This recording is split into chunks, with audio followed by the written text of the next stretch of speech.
ನಾನು ಹಚ್ಚಿರೋ ಬೆಂಕಿನ ಯಾರು ಆರಿಸಬಾರ್ದು.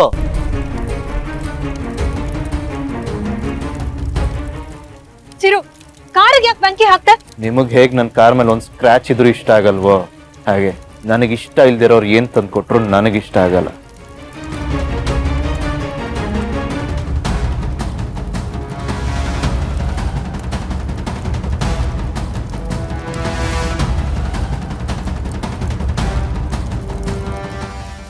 ನನಗಿಷ್ಟ ಆಗದಿರೋ ವ್ಯಕ್ತಿನೇ ಆಗ್ಲಿ ವಸ್ತುನೇ ಆಗ್ಲಿ ನನ್ನ ಕಣ್ ಮುಂದೆ ಇರಬಾರ್ದು. ಅದಕ್ಕೆ ಮಾಡಿ ಮಾಡಿ ನನ್ನ ಬರ್ತ್ಡೇನ ಕಂಪ್ಲೀಟ್ ಆಗಿ ಸ್ಪಾಯಿಲ್ ಮಾಡಿದೆ. ಈಗ ಖುಷಿ ಆಯ್ತಾ?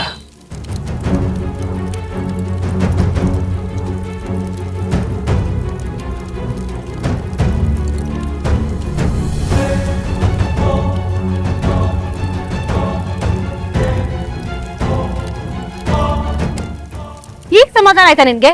ಹೀಗೆಲ್ಲ ಮಾಡಿ ಚಿರು ಮನ್ಸನ್ನ ಗೆಲ್ಲೋದಕ್ಕಾಗಲ್ಲ. ನೋಡು, ಕಾರ್ನೇ ಸುಟ್ಟು ಹಾಕ್ಬಿಟ್ಟ. ಅಲ್ಲ ಸೌಂದರ್ಯ, ಅವ್ರ ಗಿಫ್ಟ್ ನಾನೇ ಡ್ರೈವ್ ಮಾಡ್ಕೊಂಡ್ ಬಂದೆ, ಅವ್ರಿಗೆ ಸರ್ಪ್ರೈಸ್ ಆಗತ್ತೆ ಅಂತ ಹಂಗ್ ಮಾಡ್ದೆ. ಹೀಗೆಲ್ಲ ಆಗತ್ತೆ ಅಂತ ನಾನು ಅನ್ಕೊಂಡೇ ಇರ್ಲಿಲ್ಲ. ಆ ಲೇಡೀಸ್ ಕ್ಲಬ್ ಎಲೆಕ್ಷನ್ ವಿಷಯ ಇಟ್ಕೊಂಡು ಈ ತರ ನೀನ್ ರಿವೆನ್ಸ್ ತೀಸ್ಕೊತೆ ಅಂತ ನಾನು ಅನ್ಕೊಂಡಿರ್ಲಿಲ್ಲ. ಮನೆ ವಿಷಯನೇ ಬೇರೆ, ಕ್ಲಬ್ ವಿಷಯನೇ ಬೇರೆ. ನಾನು ಅವೆರಡೂ ಮಿಕ್ಸ್ ಮಾಡಲ್ಲ. ಅಟ್ಲೀಸ್ಟ್ ನೀನೇ ಕಾರ್ ಡ್ರೈವ್ ಮಾಡ್ಕೊಂಡ್ ಬರ್ತಿದ್ದೆ ಅಂತ ನನ್ಗೆ ಹೇಳ್ತಿದ್ರೆ ನಾನು ಹೇಗೋ ಮ್ಯಾನೇಜ್ ಮಾಡ್ತಿದ್ದಲ್ಲ. ಸಾರಿ, ಚಿರಾಗ್ ಈಗೆಲ್ಲ ರಿಯಾಕ್ಟ್ ಮಾಡ್ತಾರೆ ಅಂತ ನಾನು ಅನ್ಕೊಂಡಿರ್ಲಿಲ್ಲ.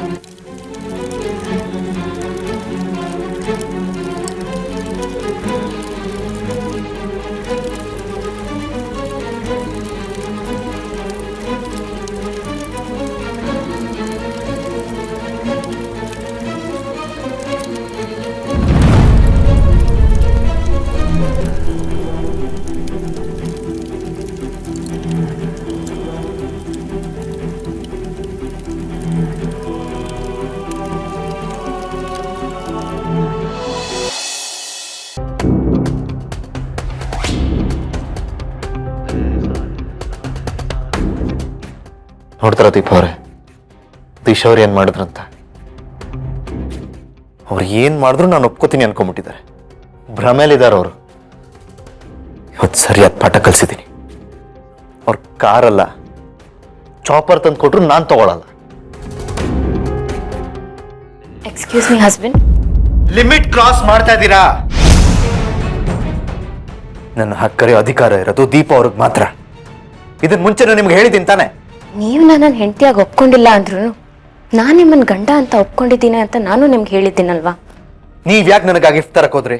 ಒಂದ್ ಗಾದೆ ಇದೆ, ಆತುರ ಗಾರನಿಗೆ ಬುದ್ಧಿ ಮಟ್ಟ ಅಂತ. ಇವತ್ ನೀವು ಆತರ ಪಟ್ಟಿ ದುಡ್ಗಿ ದೊಡ್ಡ ತಪ್ಪು ಮಾಡಿದ್ರಿ. ಆ ಕಾರ್ನ ಓಡಿಸ್ಕೊಂಡು ಬಂದಿದ್ದು ನಾನೇ, ಆದ್ರೆ ಅದನ್ನ ಗಿಫ್ಟ್ ಆಗಿ ನಿಮಗ್ ಕೊಡ್ಬೇಕು ಅಂತ ಬುಕ್ ಮಾಡಿದ್ದು ನಿಮ್ಮ ಅತ್ತಿಗೆ.